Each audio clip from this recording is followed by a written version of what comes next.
Good morning, how are you? I hope you are fine. आज हम discuss करेंगे 12th biology में chapter 15 में बायोडाइवर्सिटी एंड कंजर्वेशन में पार्ट 2 के अंदर। आज हम डिस्कस करेंगे बायोडाइवर्सिटीज़ को क्या लॉसेस होते हैं, डेविड टिलमैन और पॉल रिच ने क्या हाइपोथेसिस प्रेजेंट की थी और कौन कौन सी स्पीशीज़ हैं जो आज लॉस हो चुकी है, एक्सटिंक्ट हो चुकी है। तो I hope you will like this presentation. I am D Bhavani Singh, PGT biology. चलिए मूव करते हैं हमारी फर्स्ट प्रेजेंटेशन पर।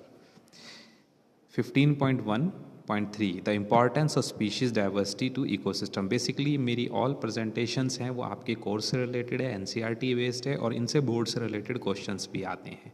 तो प्लीज़ आप इनको नोट करते रहें, आप इनका स्क्रीनशॉट ले सकते हैं एग्जाम पॉइंट ऑफ व्यू से। सबसे पहले हम डिस्कस करेंगे डेविड टिलमैन के बारे में। डेविड टिलमैन बहुत ही इम्पॉर्टेंट पर्सन है और हमारे लिए बहुत ही इम्पॉर्टेंट टॉपिक है ये। डेविड टिलमैन के बारे में हमें ध्यान रखना, ये एक इकोलॉजिस्ट थे और इन्होंने प्रपोज किया था कि एक कम्युनिटी जिसमें ज़्यादा से ज़्यादा स्पीशीज़ होगी वो ज़्यादा स्टेबल होगी। मतलब अगर एक कम्युनिटी में स्पीशीज़ बहुत अधिक हैं तो फाइनली उनमें इंटरेक्शन भी बहुत होगा और फाइनली वो स्पीशीज़ जो होगी, उनकी कम्युनिटी होगी, वो स्टेबल होगी। और जिनमें लेस स्पीशीज़ होगी उनका स्टेबल होने का चांसेस बहुत ही ज़्यादा कम होती हैं। चलो इसके कुछ रीजंस और कैरेक्टरिस्टिक्स से हम जान लेते हैं। स्टेबल कम्युनिटी होती है उसके अंदर not show variation in productivity from year two year. चलिए इसको ज़रा समझ लेते हैं। स्टेबल कम्युनिटी होती है वो ज़्यादा वेरिएशन शो नहीं करती। बेसिकली स्टेबल कम्युनिटी से मतलब है स्पेसिफिक एरिया के अंदर एक स्पीशीज़ की पॉपुलेशन है, अगर उसके अंदर वो कम्युनिटी में ज़्यादा स्पीशीज़ इन्वॉल्व है, फूड चेन इन्वॉल्व है, रिसोर्सेज प्रॉपर हैं, एक दूसरे का इंट्रैक्शन बहुत अच्छा है, तो जितने उनमें से कुछ की डेथ होती है उतनी ही बर्थ भी होती है। इस तरीके से कम्युनिटी के अंदर एक स्टेबिलिटी मेंटेन रहती है। तो हर साल प्रोडक्टिविटी के अंदर उसमें कोई भी चेंज नहीं होता है, तो नो शो वेरिएशन। ओके, तो ईयर टू ईयर प्रोडक्टिविटी उनकी बिल्कुल प्रॉपर होती है, तो इस वजह से स्टेबल होती हैं वो।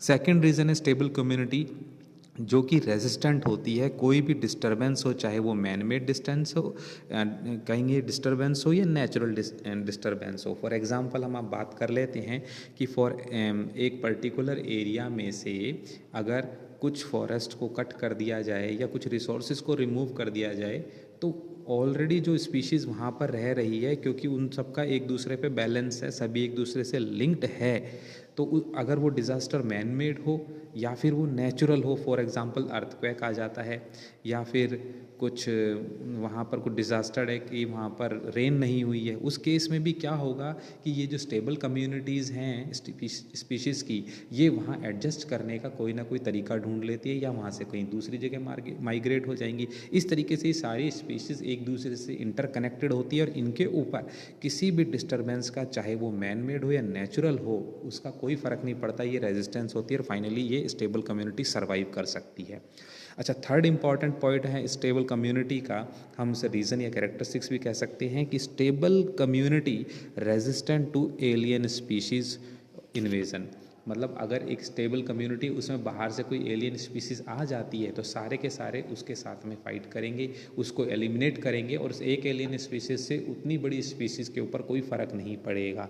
अगर इसके लिए हम बहुत सारे एग्जाम्पल भी डिस्कस करेंगे हमारे नेक्स्ट टॉपिक में, तो हमें ये ध्यान रखना है कि स्टेबल कम्युनिटी के ऊपर सिर्फ एक एलियन स्पीसीज़ आ जाए तो उसका कोई फ़र्क नहीं पड़ेगा, क्योंकि वहाँ पर बहुत सारी स्पीसीज़ इंटरकनेक्टेड हैं, एक दूसरे पर डिपेंडेंट हैं, उन सब के साथ में बैलेंस बना हुआ है, तो ये सभी बनाती हैं स्टेबल कम्युनिटी को। और ये प्रपोज किया था डेविड टिलमैन ने, जो कि इकोलॉजिस्ट थे। और क्या प्रपोज किया था कि जिस कम्युनिटी के अंदर मोर स्पीशीज़ होंगी वो स्टेबल होगी। तो ये बहुत ही इंपॉर्टेंट कंसेप्ट है, आप इसे नोट कर सकते हैं, स्क्रीनशॉट ले सकते हैं। चलिए मूव करते हैं इंपॉर्टेंस ऑफ स्पीशीज़ डाइवर्सिटी के अंदर जो सेकंड हाइपोथेसिस है उसके ऊपर।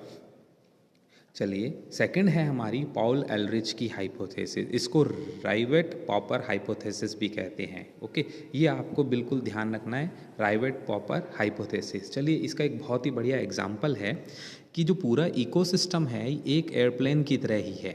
इकोसिस्टम एक एरोप्लेन की तरह है, यानी मतलब एक पूरा इकोसिस्टम है वो एक साथ मिल करके फंक्शन कर रहा है। जैसे एरोप्लेन एक साथ जुड़ा हुआ है, उड़ रहा है, उसी तरीके से जो स्पीशीज़ हैं वो एक राइवेट्स की तरह जॉइंट करती है सभी पार्ट्स को। जैसे आप देख रखे हैं ये एरोप्लेन है और इस एरोप्लेन्स के ये जो पार्ट्स हैं इनमें आपको ये राइवेट और पॉपर्स लगे हुए हैं, ये राइवेट्स हैं, ठीक है। इनको गर्म करके इनके पार्ट्स को, एरोप्लेन के पार्ट्स को जॉइन करने में काम आता है। तो जिस तरीके से एक फॉरेस्ट के अंदर, इकोसिस्टम के अंदर स्पीशीज़ होती हैं बहुत सारी, और वो सारी की सारी स्पीशीज़ मिल करके उस इकोसिस्टम को डिज़ाइन करती है, बनाती हैं और एक दूसरे से इंटरकनेक्टेड होती हैं किसी न किसी रूप में। उसी तरीके से बिल्कुल एरोप्लेन के बहुत सारे पार्ट्स होते हैं और ये सारे के सारे पार्ट एक इन राइवेट्स के थ्रू जुड़े हुए होते हैं। बिल्कुल वैसे ही जैसे ये एक इकोसिस्टम कंसीडर कर लें और इसको स्पीशीज़ कंसीडर कर लें, तो फाइनली क्या होगा, ये पार्ट्स को जॉइन करने में हेल्प कर रहा है। और सपोज ड्यूरिंग दी फ्लाइट होगा क्या, अगर एक कोई पॉपर है या राइवेट है वो रिमूव कर दिया जाए तो क्या एरोप्लेन के ऊपर कोई फ़र्क पड़ेगा? कोई फ़र्क नहीं पड़ेगा। फॉर एग्जांपल अगर सिंगल स्पीशीज़ को एक्सटिंक्ट हो जाए, या सिंगल स्पीशीज़ है जहाँ पर मान लो कि 1000-1500 स्पीशीज़ हैं एक फॉरेस्ट के अंदर इकोसिस्टम में, अगर एक स्पीशीज़ एलिमिनेट हो जाए, एक्सटिंक्ट हो जाए, वहाँ से रिमूव हो जाए, चाहे नेचर के द्वारा या ह्यूमन के द्वारा, तो क्या सारी स्पीशीज़ के ऊपर इकोसिस्टम पे कोई फ़र्क पड़ेगा? एक स्पीशीज़ से कोई फ़र्क नहीं पड़ेगा। बिल्कुल वैसे ही अगर एक राइवेट को रिमूव कर दिया जाए, बट अगर मोर स्पीशीज़ एक्सटिंक्ट हो जाए तो क्या होगा जी, इकोसिस्टम का इम्बैलेंस क्रिएट हो जाएगा। बिल्कुल वैसे ही अगर मोर राइवेट्स को रिमूव कर दिया जाए, सपोज इस पंख के पास में से सारे के सारे राइवेट्स हैं, ये रिमूव कर दिया जाए, तो ये पंख है, ये इस एरोप्लेन से बिल्कुल जिसे हमने इकोसिस्टम कंसिडर किया है वो रिमूव हो जाएगा। And finally what happens, it is fatal to the ecosystem.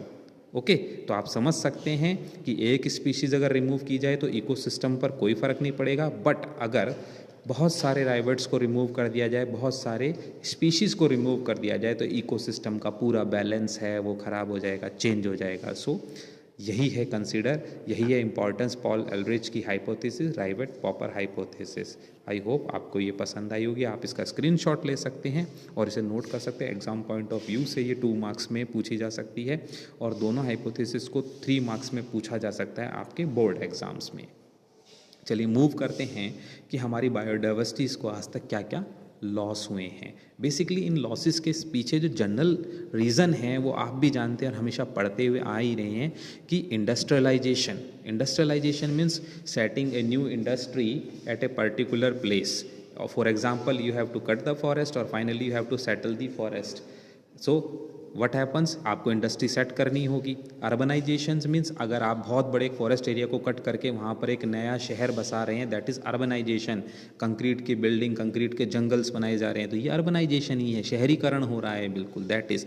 और ओवर पॉपुलेशन, एक पर्टिकुलर स्मॉल एरिया के अंदर एक बहुत ज़्यादा पॉपुलेशन को आप सेटल कर दें तो क्या होगा, ओवर पॉपुलेशन से भी बहुत सारा इम्बैलेंस, इकोलॉजिकल इम्बैलेंस क्रिएट होगा। अगर ये सारे ही कारण हैं बेसिकली जो इकोसिस्टम को डिस्टर्ब करते हैं, उस बैलेंस को डिस्टर्ब कर देते हैं, और फाइनली क्या होता है, जो एनिमल्स हैं उस पर्टिकुलर एरिया में इकोसिस्टम के अंदर, उनका जो नेचुरल लाइफ है वो डिस्टर्ब हो जाता है, उनका लाइफ साइकिल है वो डिस्टर्ब हो जाता है। तो इसका बहुत बड़ा रोल फर्क पड़ता है।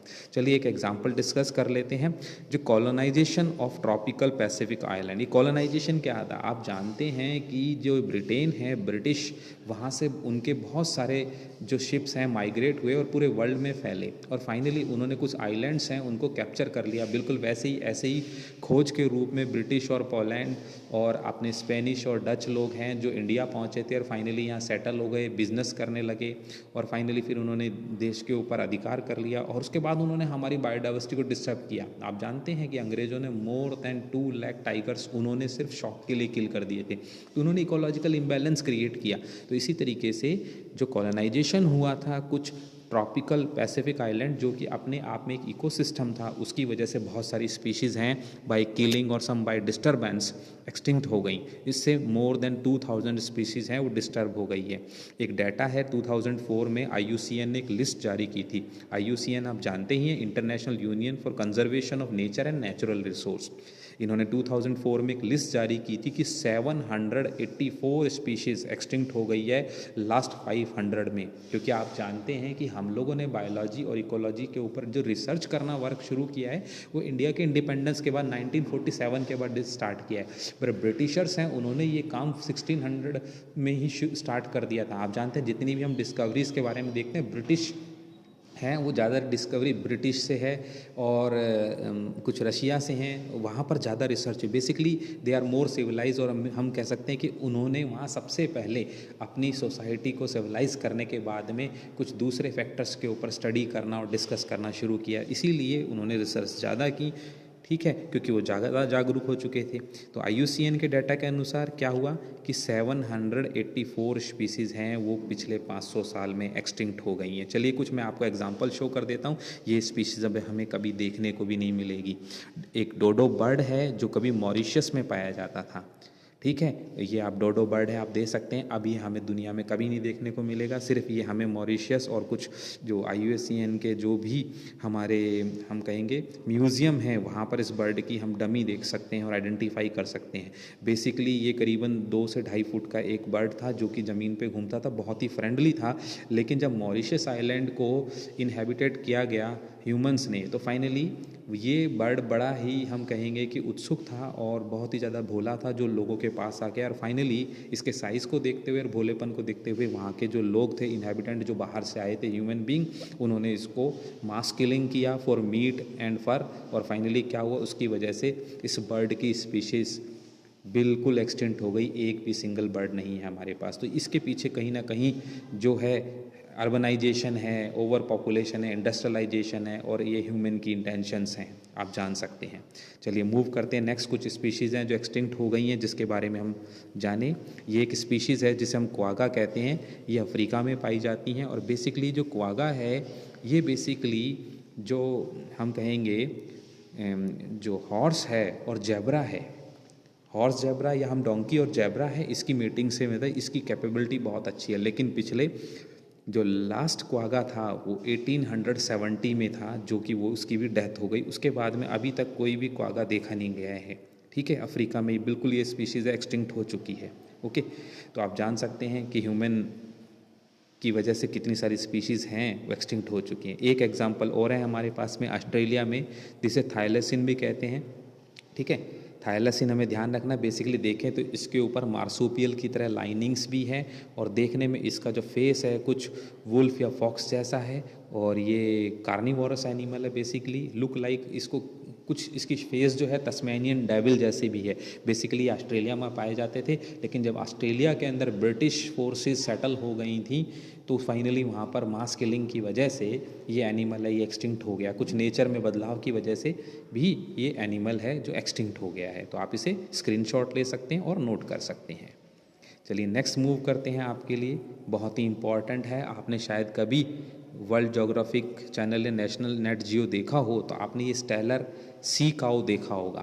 ठीक है, सी काऊ बेसिकली बहुत छोटा है जिसकी लंबाई करीबन 11 से 12 फुट और वेट करीबन 1500 से 2000 किलो के आसपास होता है। लेकिन जो स्टेलर सी काऊ है जो कि रशिया में अंडर सी वाटर पाई जाती थी, बेसिकली इस एनिमल का बहुत ज़्यादा किलिंग हुआ for fat, for meet and for blabber oil के लिए। रशिया में सीज़ में बहुत ज़्यादा पाई जाती थी, बट फाइनली क्या हुआ, ये स्टेलर सी काऊ है ये एक्सटिंक्ट हो गई। इसकी कोई भी स्पीसीज अब अलाइव नहीं है। बेसिकली स्टेलर सी काऊ का साइज़ एक सी काऊ से भी बहुत ज़्यादा बड़ा है। ह्यूमन इसके सिर्फ एक इस फिन जितना साइज़ में ही ह्यूमन है, यानी इसका साइज़ अप्रॉक्सीमेटली 60 to 70 फीट है।